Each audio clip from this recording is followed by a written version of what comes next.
مٹا ہی دیا ہے کہ یہ گناہ ہے کہ نہیں ہے۔ ہمارے بچے اسکول میں، گھر میں جب سیکھیں گے ہم سے کہ ہمارے ماں باپ یہ بات دیکھ رہے ہیں، سن رہے ہیں، جھوٹی باتیں سن رہے ہیں، اس پہ ہنس رہے ہیں، تو بچوں نے تو یہی سمجھنا ہے کہ یہ کون سا گناہ والا کام ہے، یہ کون سا گناہ والا کام ہے، ابو بھی کر رہے تھے، میں نے امی کو دیکھا، تو وہ تو اس بات کو ہلکا لے گا، وہ سوچے گا کہ کچھ نہیں ہوتا اس سے۔ لیکن میں نے آپ کو اللہ کے نبی کی حدیث سنائی ہے، رسول اللہ کا یہ فرمان ذیشان ہے، جس کا مفہوم ہے کہ اللہ کے نبی نے فرمایا جو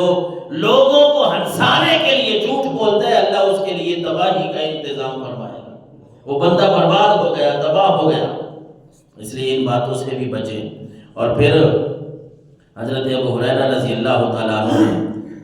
رسول اللہ صلی اللہ علیہ وسلم کا یہ قول نقل کیا ہے، ترمذی شریف کا 1927 حدیث نمبر ہے کہ رسول اللہ صلی اللہ علیہ وسلم نے ہماری تربیت کی، فرمایا المسلم اخو المسلم، مسلمان مسلمان کا بھائی ہے۔ ایک بات تو یہ ہے کہ مسلمان مسلمان کا بھائی ہے، انما المؤمنون اخوہ، قرآن میں بھی ہے، رب نے فرمایا مومن مومن کا بھائی ہے، مسلمان مسلمان کا بھائی ہے۔ اور اس حدیث مبارکہ میں اللہ کے نبی نے فرمایا لا یخونہ ولا یکذبہ ولا یخذلہ، مسلمان مسلمان کا بھائی ہے، مسلمان نہ اپنے مسلمان بھائی سے خیانت کرتا ہے، نہ اپنے مسلمان بھائی سے جھوٹ بولتا ہے، اور نہ اپنے مسلمان بھائی کی ذلت کا باعث بنتا ہے، بے عزتی کرتا ہے۔ یہ مسلمانوں کے اللہ کے نبی نے تربیت فرمائی ہے کہ لوگوں تم ایک دوسرے کے بھائی ہو، ایک دوسرے سے مسلمان کی یہ شان نہیں ہے کہ وہ کسی معاملہ میں خیانت کرے، مسلمان خیانت نہیں کرتا، اور اللہ کے نبی نے فرمایا مسلمان جھوٹ بھی نہیں بولتا، اور اللہ کے نبی کا یہ فرمان ہے کہ مسلمان اپنے دوسرے مسلمان بھائی کو ذلیل ہی نہیں کرتا۔ جس طرح پہلی حدیث مبارکہ ہم نے پڑھی کہ ہم نے تو بندے رکھے ہوئے ہیں جو ہاسے مذاق کے لیے جب بات کریں گے تو ان کا کام ہوگا دوسروں کو ذلیل کرنا، ٹچکرے کرنا، ایسی باتیں، ایسی تحقیر والی، حقارت والی باتیں کرنا کہ کسی ایک کو پکڑ لیا اس کی بے عزتی شروع کر دی، باتوں باتوں میں باقی لوگ ہنس رہے ہیں، باقی اس کا مذاق اڑا رہے ہیں اور ہنس رہے ہیں ہم، اور یہ اس مسلمان بھائی کی بے عزتی کر رہا ہے۔ اللہ کے نبی نے فرمایا نہیں، مسلمان کا یہ کام نہیں ہے، مسلمان یہ کام نہیں کرتا، بلکہ فرمایا کل المسلم علی المسلم حرام، ہر مسلمان کی عزت ہے، ہر مسلمان کی اپنی عزت ہے، عرضہ و مالہ و دمہ،